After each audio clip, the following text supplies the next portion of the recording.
നമുക്ക് നമ്മളെ സംബന്ധിച്ചോളം വിജയിയെ തീരുമാനിക്കുന്ന നമ്മൾ ഈ രീതിയിലാണ്. ഇപ്പോൾ ഒളിമ്പിക്സിൽ ഉൾപ്പെടെ ആയാലും ഞാൻ പറഞ്ഞോട്ടെ പറഞ്ഞത് നമ്മൾ ഒളിമ്പിക്സിൽ ഉൾപ്പെടെ നമുക്കൊരു ഒന്നാം സ്ഥാനക്കാരെ തീരുമാനിക്കണമല്ലോ.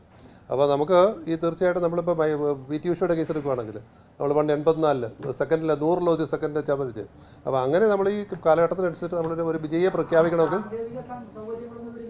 അല്ല ഞാൻ പറഞ്ഞത് നമുക്ക് ടൈം നമ്മൾ ബേസ് ചെയ്യുന്ന ടൈമിംഗാണ്. ടൈമിങ്ങിനകത്ത് നമുക്ക് കൃത്യമായിട്ട് പറഞ്ഞിട്ട് ഇത്ര സെക്കൻഡ് വ്യത്യാസം പറഞ്ഞിട്ടുണ്ട്.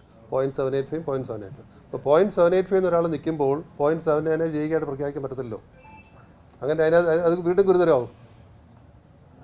എന്നല്ല പറഞ്ഞത്, ഒരാൾ 0.785 നിൽക്കുമ്പോൾ 0.79 വിജയമായിട്ട് പ്രഖ്യാപിക്കാൻ പറ്റുമോ?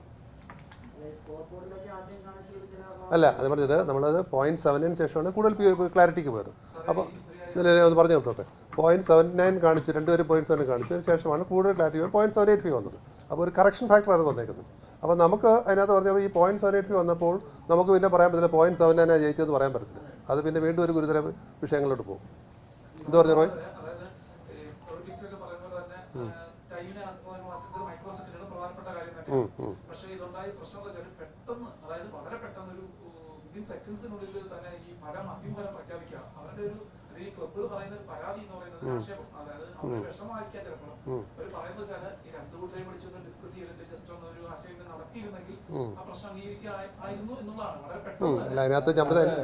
അതൊട്ടും പ്രായോഗികമാകത്തില്ല. കാര്യം എന്താണെന്ന് വെച്ചാൽ വള്ളംകളിക്കാരെന്ന് പറഞ്ഞാൽ അവരിങ്ങനെ ത്രസിച്ച് നിൽക്കുന്ന ഒരു സമയമാണ്.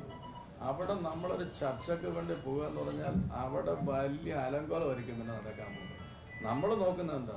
ജഡ്ജസിൻ്റെ ഫലം, ടൈമേഴ്സിൻ്റെ ഫലം. ഇത് രണ്ടും വന്നു കഴിഞ്ഞാൽ കളക്ടറാണ് സാധാരണഗതി പ്രഖ്യാപിക്കും, ചെയർമാൻ പ്രഖ്യാപിക്കും. അവരുടെ റിസൾട്ട് കിട്ടിയാൽ പ്രഖ്യാപിക്കുക എന്നുള്ളത് മാത്രമേ ഉള്ളൂ.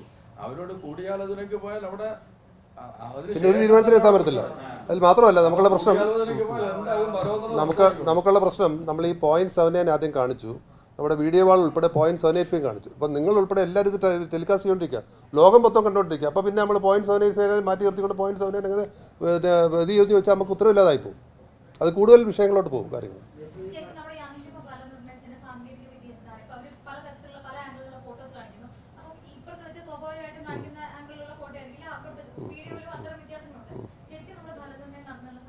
നമ്മൾ ആ ഫോട്ടോഷൂട്ടിൻ്റെ ലൈൻ ഫിക്സ് ചെയ്യുക. ആദ്യമേ ഫോട്ടോഷൂട്ടിൻ്റെ ലൈൻ ഫിക്സ് ചെയ്യും. ആ ലൈൻ ആയിരിക്കും നമ്മൾ. അപ്പോൾ ഇതിനകത്ത് നമ്മൾ ക്യാമറ ഇപ്പോൾ പറയാം, എനിക്ക് കിട്ടിയ പല വീഡിയോയ്ക്കകത്തും ചിലപ്പോൾ കണ്ടാൽ തോന്നുമ്പോൾ ഈ അവസരം. അപ്പോൾ ഈ ക്യാമറയുടെ ആംഗിൾ വലിയ അറിയാമല്ലേ, അറിയാമല്ലോ, ക്യാമറയുടെ ആംഗിൾ പ്രധാനമാണ്. നമ്മൾ ആ ലൈനിൽ ഫിക്സ് ചെയ്യുന്ന ക്യാമറ വെച്ച് ഉപയോഗിച്ച് മാത്രമേ നമുക്ക് ജഡ്ജ് ചെയ്യാൻ പറ്റത്തുള്ളൂ.